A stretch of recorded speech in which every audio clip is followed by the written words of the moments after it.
Warning. What you're about to hear is not a fictional story. It's a true incident that occurred on the dark web, and it's far more disturbing than anything you've heard before. The infamous Red Room is real, and those who find it may never escape. Viewer discretion is strongly advised. If you decide to continue watching, you do so at your own risk.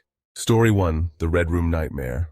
It all started innocently enough for James, a curious college student, looking to explore the unknown corners of the internet. But what he uncovered would send him on a path from which there was no return. The Red Room, a name whispered in fear across the dark web, wasn't just an urban legend. It was real, and it was waiting for James. As he descended into this twisted world, little did he know that the horrors lurking within the deep web weren't just digital, they were very, very real. What happened next would change his life forever, and it could very well be the last thing he ever experienced. James wasn't new to the dark web. He'd heard the stories, tales of unspeakable horrors, illicit markets, and crimes too grotesque to imagine. But he had always considered them to be exaggerated, the product of paranoid minds. He was just a curious college student, looking for something to pass the time late one summer night. Maybe find some obscure files, some hidden content that could feed his fascination with technology and hacking. With a few too many drinks in his system and an unhealthy curiosity, he downloaded Tor and accessed the dark web. He wasn't expecting anything serious, just a few hours of aimless browsing. What he found, however, would haunt him forever. After navigating through a few sites, he stumbled upon a strange link. It was a series of random letters and numbers, almost like a code, something that immediately should have made him cautious.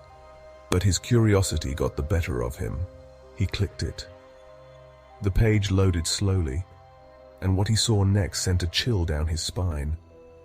It was a private forum. The first post he saw was an invitation. "Join us. You'll never see the world the same again." It was cryptic, unsettling, but James, caught up in the excitement, quickly typed a reply. "What is this?" and sent it. Almost instantly, he received a response. "We've been watching you." His heart skipped a beat. He tried to laugh it off, convincing himself it was just a prank, maybe some bot trolling him. But the messages kept coming, more personal with each one. They knew about his university, his hometown, his online habits. It wasn't just random. It felt like someone was following his every move. Then came the video. A file popped up in his inbox, a single unmarked file.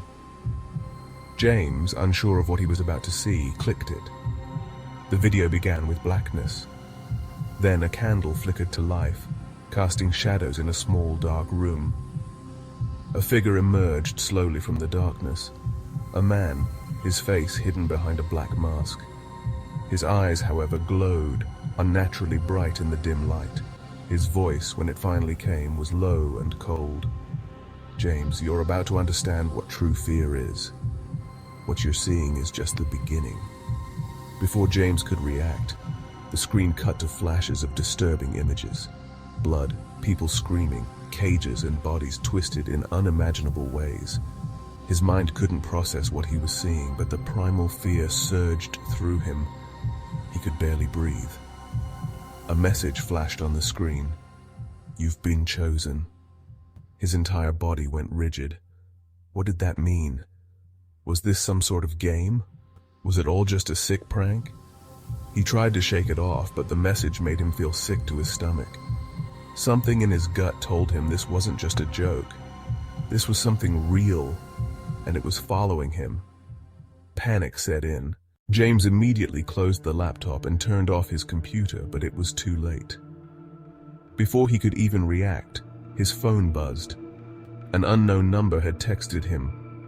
"We know where you are, James." His pulse raced as he read the message. His mind screamed at him to ignore it, but fear rooted him in place. The phone buzzed again, this time with an image attached. It was a photo of his house taken from the street at night. The figure from the video had followed him, standing at the foot of his front door, staring directly into the camera, those glowing eyes burning through the screen. James froze. His entire body shook. The world around him seemed to close in.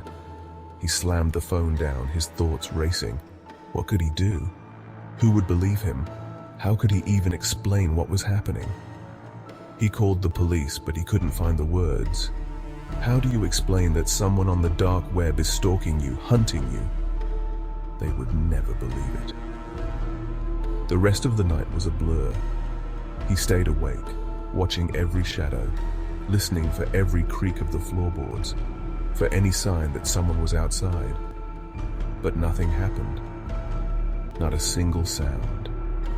The hours dragged on, and the fear slowly turned into exhaustion. By morning, James convinced himself it had all been a bad dream. Maybe he was just overreacting. Maybe he was still drunk. Maybe, just maybe, it was all in his head. But when he went to leave his apartment, his blood ran cold. A black envelope had been slipped under his door. His heart pounded as he picked it up, his hands shaking uncontrollably. Inside was a single note, written in what looked like blood. "You belong to us now." James stumbled back, his mind racing. This wasn't a prank. This wasn't a game. Whoever was behind this was real, and they were going to make him part of their twisted world. In a panic, he packed his things, grabbed whatever money he had, and ran. He didn't care where he went, just as long as he got far, far away from the nightmare he had stumbled into. But the moment he stepped outside, he knew he wasn't safe. Every person he passed, every car that drove by, they seemed to be watching him. He couldn't shake the feeling that someone was right behind him, lurking, waiting.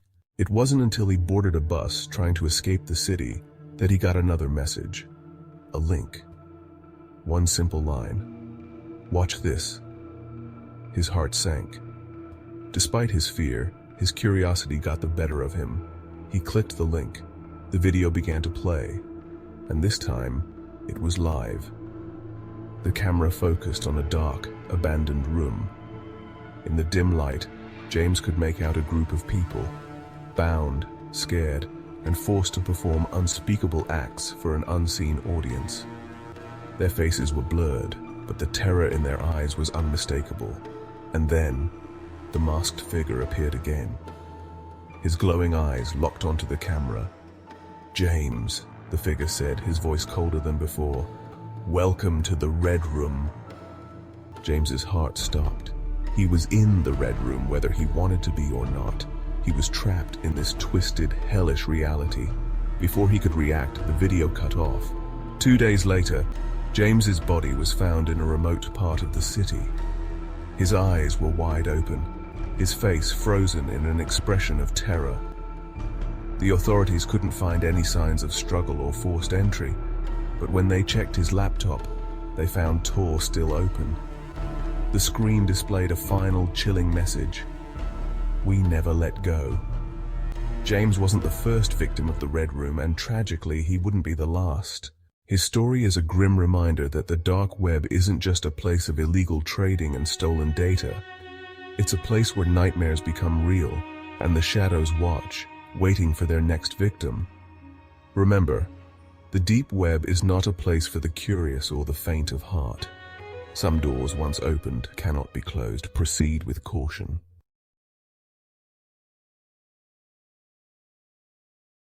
Story 2.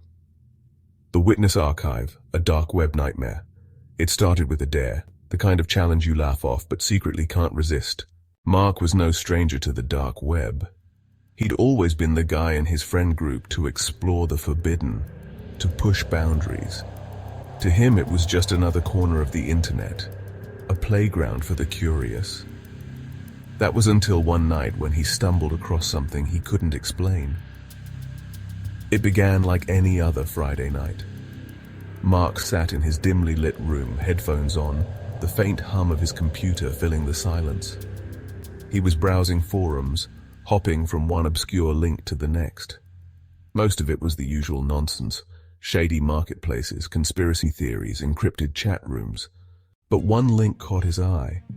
It wasn't advertised with flashy text or cryptic promises. It was plain, almost too simple. The Witness Archive. Mark clicked it without hesitation. The page loaded slowly, revealing a minimalist site with a single message. Some truths are better left unseen. Enter at your own risk. There were no additional instructions, just a countdown timer, ticking down from 60 seconds. Intrigued, Mark watched as the numbers hit 0 and the screen changed. A video began to play. At first it was grainy, almost like a live stream from an old security camera. The footage showed an empty, decrepit room, cracked walls, a single flickering light bulb swaying above a wooden chair in the center. Mark leaned closer, squinting at the screen. He was about to dismiss it as another gimmick when the chair moved. No one was in the room. It was subtle, just a slight creak, but it was enough to send a chill down Mark's spine. Before he could react, the camera feed cut to black. Words appeared on the screen. "Would you like to witness the truth?" Mark hesitated. This wasn't like the typical sites he'd explored. Something about it felt off, but curiosity was his weakness. With a deep breath, he clicked, "Yes." The screen went black again. Then the video resumed. This time the room wasn't empty. A man sat in the chair, his head slumped forward, his wrists and ankles bound. The camera zoomed in slowly, the audio crackling with faint whispers. Mark couldn't make out what was being said, but it sounded like voices. Dozens of them, overlapping in a dissonant hum. The man in the chair lifted his head. His face was pale, his eyes wide with terror. He seemed to be looking directly at Mark, as if he could see him through the screen. Mark's stomach tightened. Then a new figure stepped into view. A tall, shadowy silhouette with no discernible features. It stood behind the man, unmoving, almost like it was waiting. The whispers grew louder, more frantic. Mark's heart raced. He tried to close the browser, but his cursor wouldn't move. The screen was frozen. The figure in the video raised a hand and pointed at the camera. At him. Mark's breath caught in his throat. The man in the chair began to scream, a guttural, animalistic sound that made Mark's skin crawl. The figure behind him leaned closer, whispering something into his ear. The man stopped screaming instantly, his body going limp. The camera zoomed in again, focusing on the man's face. His eyes were now empty, hollow sockets staring into nothingness. The screen flickered, a new message appeared. "You have been marked." Mark's blood ran cold. He yanked the power cable from his computer, plunging the room into darkness. His heart was pounding so hard it hurt. For a moment he sat there in the silence, trying to convince himself it was all a prank. But then his phone buzzed. He didn't want to look, but he couldn't ignore it. Trembling, he picked it up. The screen displayed a single notification. "You witnessed the truth. Now they'll witness you." A photo was attached. It was his room, taken from behind him. Mark spun around, but there was no one there. The room was empty. He locked his door, bolted the windows, and stayed awake until the sun came up. But the feeling of being watched never left. Over the next few days, the strange events continued. Objects in his apartment were moved when he returned home. Lights flickered without explanation. And every time he checked his phone, there was another message. "The witnesses are near." He stopped using his computer, his phone, anything connected to the internet. He thought maybe, just maybe, if he stayed offline, they'd leave him alone. But it didn't work. One night, as he lay in bed, he heard it. The unmistakable sound of a chair creaking. Mark froze. The sound wasn't coming from outside or the other room. It was coming from his closet. He tried to convince himself it was his imagination, but the creaking grew louder, more deliberate. Slowly he reached for the lamp on his nightstand, his fingers trembling. When the light came on, the closet door was ajar. Inside, the wooden chair from the video was sitting there, empty. but still rocking. Mark didn't sleep that night. He didn't sleep the night after either. The messages stopped, but the feeling of being watched never went away. Weeks later, Mark disappeared without a trace. His friends reported him missing, but no leads ever surfaced.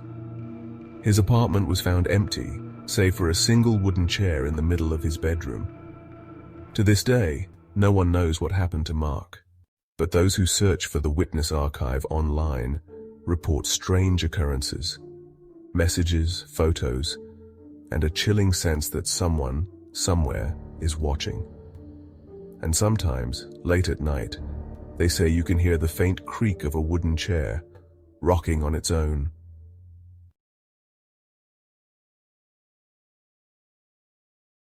It was a rainy evening when Sam found the link. He wasn't supposed to be on the dark web, but boredom and a growing curiosity had pushed him to explore places most people wouldn't dare venture. For Sam, it wasn't about committing crimes or buying anything illegal. It was about the thrill of the unknown.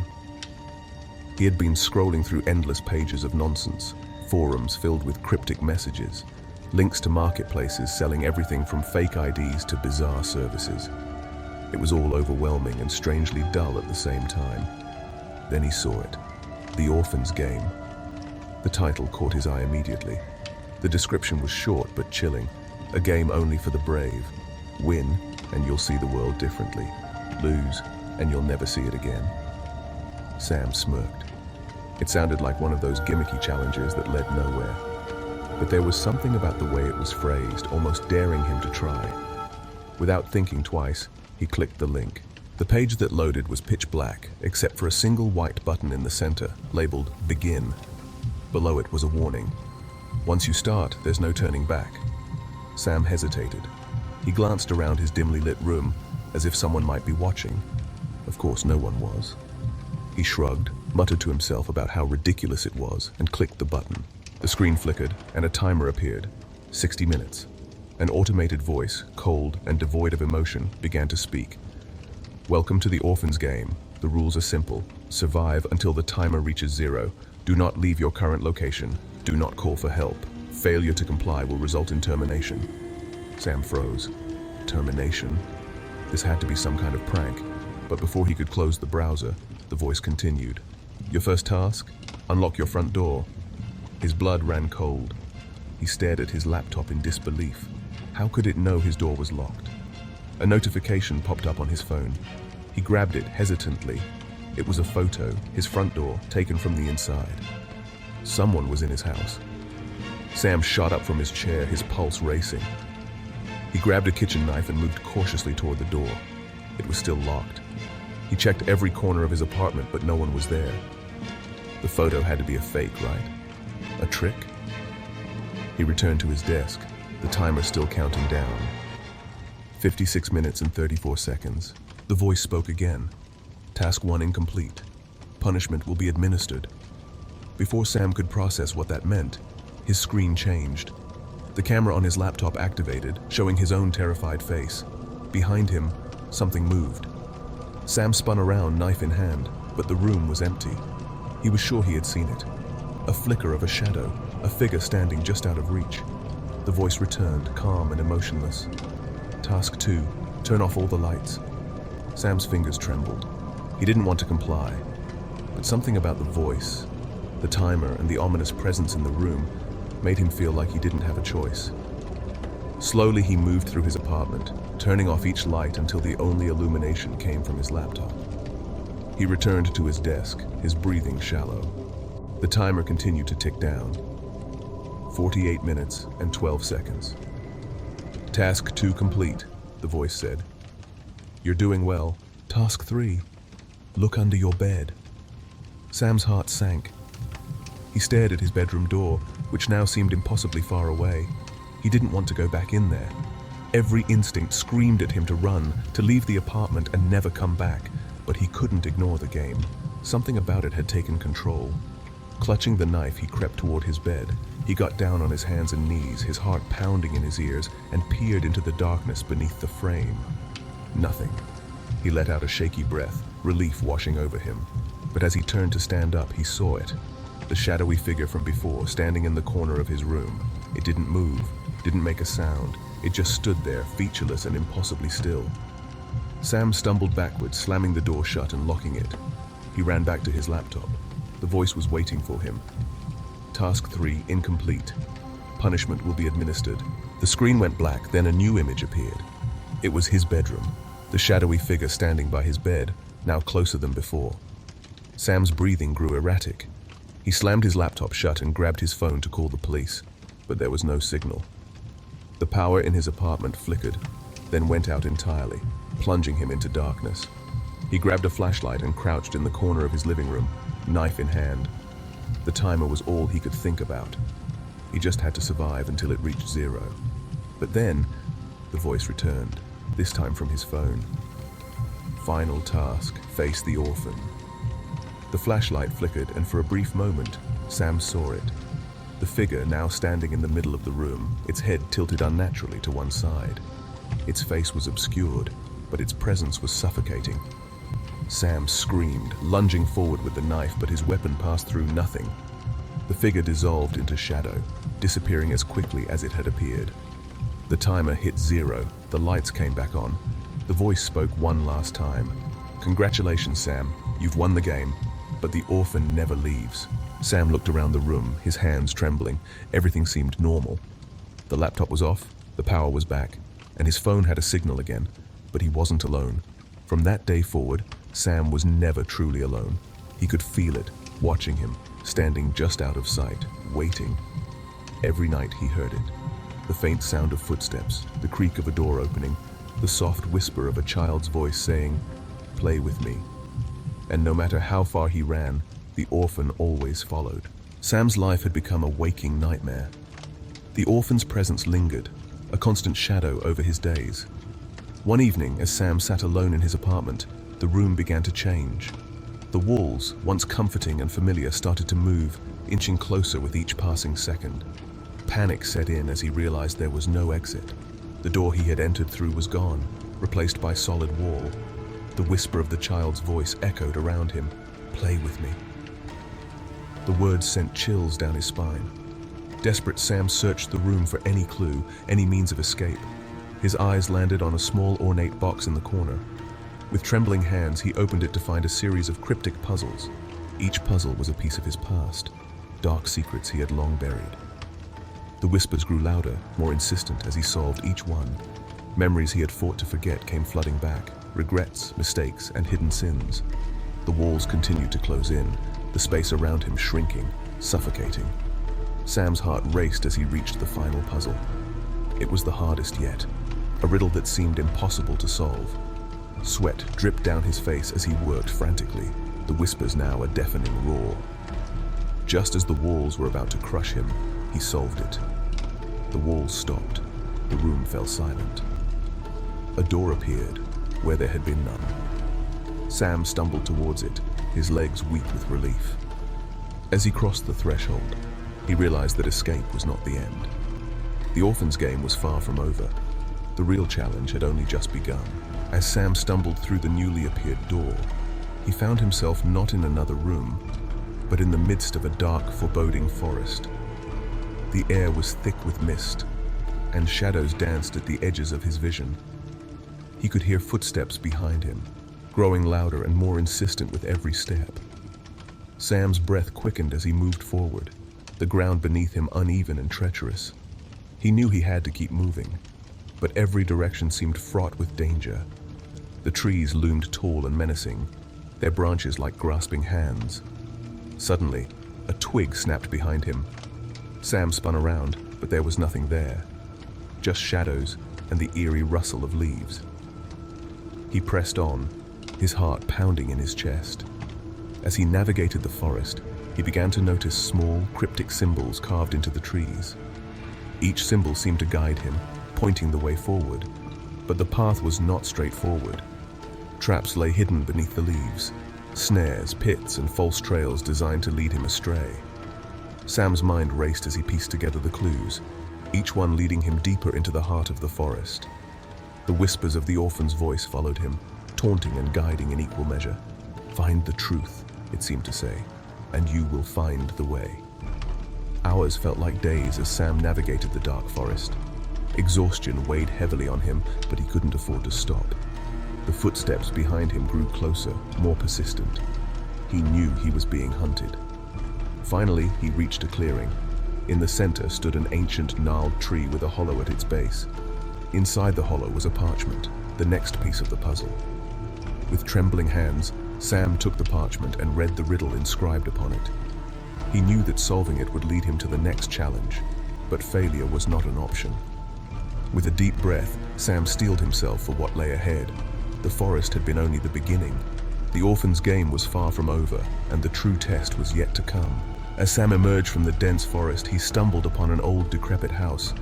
Its windows were shattered, and the wooden planks creaked ominously as he approached. The air was thick with an unsettling silence, broken only by the distant hoot of an owl. He hesitated for a moment, his heart pounding in his chest, before pushing open the creaky door. Inside, the house was dimly lit by the moonlight seeping through the broken windows. Dust motes floated in the air, and the walls were lined with tattered, faded wallpaper. Sam's eyes were drawn to a series of old photographs scattered across a dusty table in the center of the room. Each photograph depicted different players who had come before him, their faces frozen in expressions of fear and despair. As he examined the photos, he realized they revealed the grim fates of those who had attempted the dark web challenge before him. Suddenly, the temperature in the room dropped, and a chill ran down Sam's spine. Ghostly apparitions began to materialize around him, their forms shimmering and translucent. They reached out to him, their eyes filled with sorrow and desperation. One ghostly figure, a young girl with hollow eyes, pointed to a photograph of herself. Her voice echoed softly in Sam's mind. "We were trapped here, just like you. The challenge took everything from us, but there is a way out." The apparitions began to whisper in unison, their voices blending into a haunting chorus. They revealed fragments of their own stories, the trials they faced, and the mistakes that led to their doom. Each tale was a piece of the puzzle, a hint that could guide Sam to his next step. As the apparitions faded, their whispers lingered in the air. Sam knew he had to piece together the information they had given him. The photographs, the apparitions, and the house itself were all part of the dark web challenge's twisted game. With a newfound determination, Sam gathered the photographs and made his way to the next room. The house held more secrets, and he was determined to uncover them all. The ghostly warnings and revelations had given him the edge he needed, but the true test was still ahead. The abandoned house was just another layer of the dark web challenge, and Sam was ready to face whatever horrors awaited him next. As Sam stepped into the final room of the abandoned house, he was greeted by a chilling sight. The room was dimly lit, with only the flickering glow of numerous monitors casting eerie shadows on the walls. Each screen displayed live feeds of other players, all trapped in their own nightmarish scenarios, their faces contorted in fear and desperation. In the center of the room stood a figure cloaked in darkness, their face obscured by a hood. This was the mastermind behind the dark web challenge, the puppet master who had orchestrated every twisted trial and torment. The figure spoke, their voice a cold, emotionless whisper that sent shivers down Sam's spine. "Welcome, Sam. You've done well to make it this far. But your journey is not yet over. You must now make a choice. Save yourself, or save the others." Sam's heart pounded as he looked around the room, his eyes darting between the monitors. Each player was in a dire situation, their lives hanging by a thread. The weight of the decision pressed down on him, the burden of responsibility almost too much to bear. The mastermind continued, their tone dripping with malice. "Choose wisely, Sam. Your fate, and the fate of the others, rests in your hands." Sam took a deep breath, his mind racing. He knew that whatever choice he made would have dire consequences. The lives of the other players were in his hands, and the thought of leaving them to their doom was unbearable. But he also knew that if he didn't save himself, he would be trapped in this nightmare forever.